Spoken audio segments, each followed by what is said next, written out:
Shalom, shalom. Hey, first and foremost, I'd like to start off by giving all praise, infinite honor, and glory unto Yahweh, by Hashem, Yahweh Shai, Hashem Makakadash. I'm going to give double honors to the apostles and elders, the great millstone, who do well. Peace and blessings to the house of David elect. Yahweh being the name of through the word, and he calls God.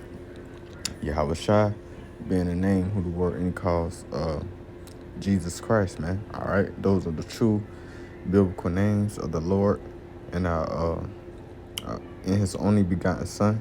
All right, Yahweh and Yahweh Shai. Yahweh by Yahweh Shai. Okay, those are names that you should be calling on in these last days, as when all hell breaks loose. All right, because the scriptures say in Acts chapter 4, there's only one name under heaven where you shall be saved. All right. Because the destruction is coming into America, a.k.a. Babylon the Great, according to the scriptures. All right? According to Isaiah 47, you got Revelations, the 18th chapter. Well, I got a couple of precepts, just want to make this short and to the point. As you've seen in the intro, this is a future judgment that will take place upon America, Babylon the Great. All right? And this is just a depiction of it. All right? It's a slight depiction of it because those nuclear warheads that these other nations possess, they will be shot over to the ends of the earth, and the ends of the earth is America. All right, so I'm gonna start at 2nd Ezra chapter 16:1 says, "Woe be unto Babylon and Asia, woe be unto thee Egypt and Assyria. Gird up yourselves with clove of sack and hair. Bewail your children and be sorry, for your destruction is at hand. A sword is sent upon you, and who shall turn it back? A fire is sent among you, and who shall quench it? Plagues are sent unto you, and what is he that may drive them away? May any man drive away a hungry lion in the wood, or may any one quench the fire in stubble when it hath begun to burn? May one turn again the arrow that is shot of a strong archer." Okay? Because when you shoot that arrow, all right, that arrow ain't coming back. No, it's going to meet its destination. All right? And that arrow mentioned is representing of the thermonuclear missiles. Okay? It says, "The mighty Lord sendeth the plague, and who is he that can drive them away? A fire shall go forth from his wrath, and who is he that may quench it? He shall cast lightnings, and who shall not fear? He shall thunder, and who shall not be afraid? The Lord shall threaten it, and who shall not be utterly beaten to powder at his presence? The earth quaking and the foundation thereof, the sea arise up with the waves from the deep, and the waves of it are troubled, and the fishes thereof also before the Lord, and before the glory of his power.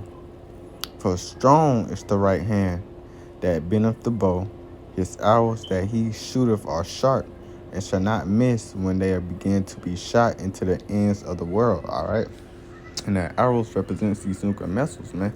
Strong is the right hand that bendeth the bow, because you shoot a bow and arrow, you can't go from one continent to another. No, that's talking about the missiles, man. All right. And it's going to shoot into the ends of the world. The ends of the world is America, all right, the Western Hemisphere, all right, of the earth. It says, "Behold, the plagues are sent, and shall not return again until they come upon the earth. The fire is kindled, and should not be put out till it consume the foundation of the earth. Like as an arrow which is shot of a mighty archer returneth not backwards," right? Because when these nuclear missiles begin to shoot, they ain't turning back into their destinations. No, they going to hit their target. It says, "Even so, the plague that shall be sent upon the earth shall not return again." All right. So that's what I want to get. So I got another scripture, because when you see that clip, let me see, this is, when you seen that clip, you know, you seen the example of those missiles getting shot off, and you seen those nuclear warheads coming out those missiles, because the scriptures speak about, let me read it first. This is Revelation chapter 9. I'm going to start at verse 12.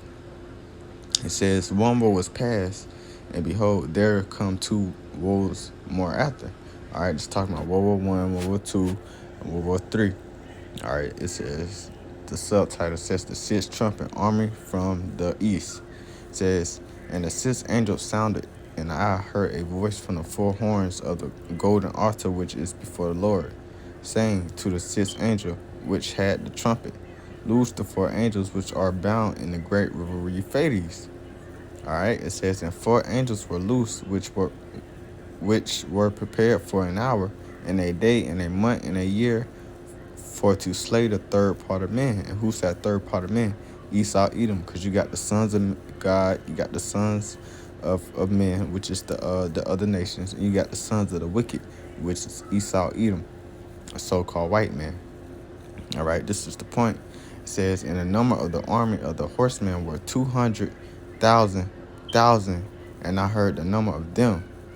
And thus I saw the horses in a vision, and them that sat upon them having breastplates of fire, and of jasper and brimstone, and the heads of horses were as heads of lions, and out their mouths issued fire and smoke and brimstone.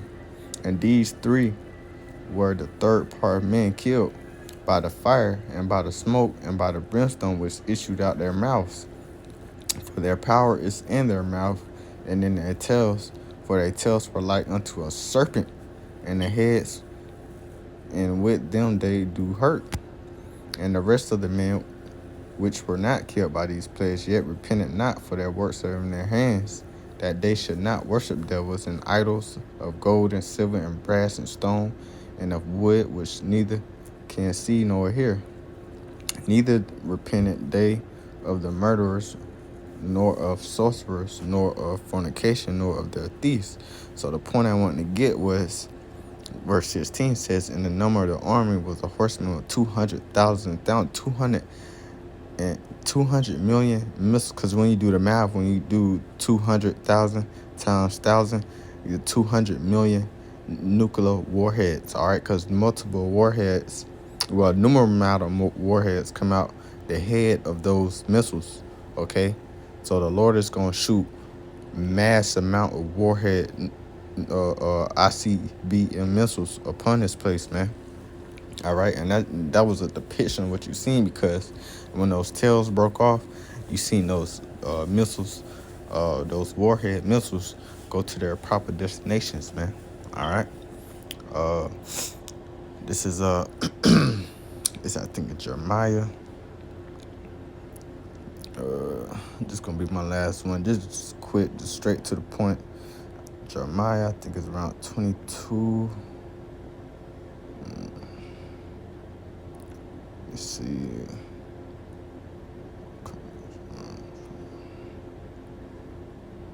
All right, now Jeremiah 50 verse 29.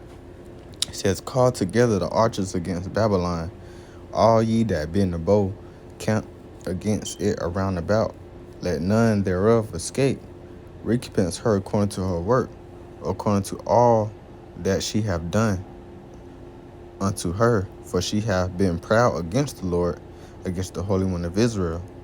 Therefore shall her young men fall in the streets, and all her young men of war shall be cut off in that day, saith the Lord. It says, let me see. It says, behold, I am against thee, O most proud, saith the Lord power of hosts, for thy day is come, that time that I will visit thee. And the most proud shall stumble and fall, and none shall rise him up, and I will kindle a fire in his cities, and shall devour all round about, right? Because these other nations, they're going to shoot those missiles upon Babylon, man. Babylon the Great, not ancient Babylon, all right? Because Isaiah 13 say, matter of fact, let me get it. Said, neither Arabian shall pitch tent there, all right?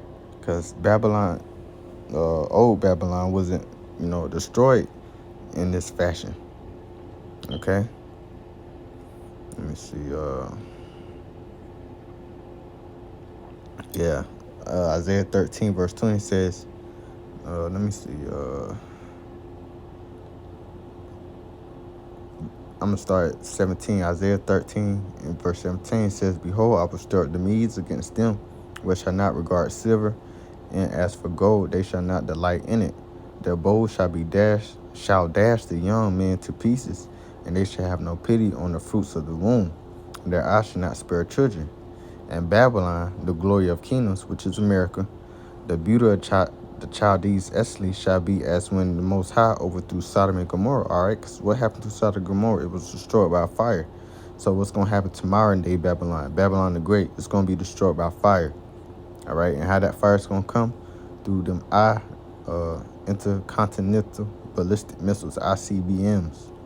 All right, it shall never be inhabited, neither shall it dwell from generation to generation, neither shall Arabian tent there, neither shall the shepherds make their fold there. Right, because ancient Babylon was in modern day. It was in modern day Iraq, and that land is inhabited. So just talking about another Babylon, which is America. All right, because when this place is destroyed, nobody's going to inhabit this land.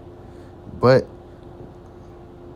verse 21, "But wild beasts of the desert shall lie there, and their houses shall be full of door creatures, and owls shall dwell there, and satyrs shall dance there, and the wild beasts of the islands shall cry in their desolate houses, and dragons in their pleasant palaces.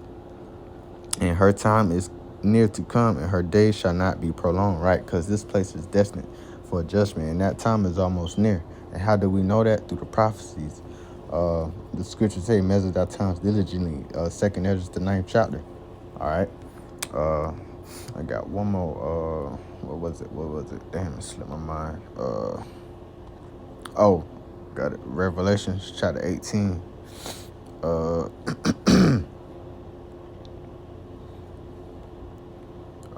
Let me start at. Let me see. I ain't gonna read the whole thing.